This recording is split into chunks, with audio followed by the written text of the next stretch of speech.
بسم اللہ الرحمن الرحیم۔ ایک عورت چاہے تو مرد کو گھر کا بادشاہ بنا دے اور اگر ذلیل کرنے پر آئے تو اسے قبر تک پہنچا دے۔ ایک مرد لوگوں سے اپنی بیوی کی تعریف سننے کے لیے بے حیا بھی بن سکتا ہے۔ یہ غیرت ختم ہونے کی پہلی نشانی ہے۔ بے حیا عورت ہمیشہ اپنے خامند کی نافرمان ہوگی، وہ شوہر کی کبھی عزت نہیں کرے گی۔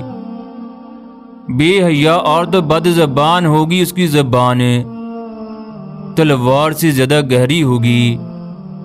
بے حیا عورت ہمیشہ چست لباس پہنے گی، جبکہ بے حیا مرد اس کے چست لباس کی تعریف کرے گا۔ بری عورت رشتوں کو توڑے گی، جبکہ نیک عورت رشتوں کو جوڑے گی۔ جو عورت اپنے خاوند کو اس کے والدین سے علیحدہ کرے، اس کی اولاد کبھی فرما بردار نہیں ہو سکتی۔ وہ عورت کبھی اچھی ماں نہیں بن سکتی جو اپنے ساس سسر سے بدتمیزی کرے۔ وہ گھر کبھی خوشحال نہیں ہو سکتا جہاں عورت مرد کی کمائی کو ہمیشہ اپنے زیب و آرائش پر ہی خرچ کرے۔ اس مرد کی عمر کم ہوگی جس کی بیوی اس کی صحت کا خیال نہ رکھے، اسے اچھا کھانا نہ کھلائے۔ اس مرد کی زندگی برباد ہے جس کی بیوی بیماری کا بہانہ کر کے سوئی رہے۔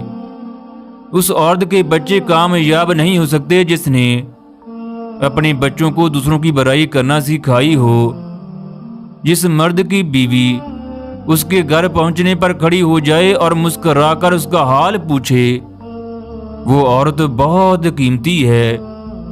جس عورت کا قد درمیانہ ہو وہ باوقار شخصیت کی مالک ہوگی۔ جس عورت کا قد چھوٹا ہو وہ جھگڑا کرنے والی ہوگی۔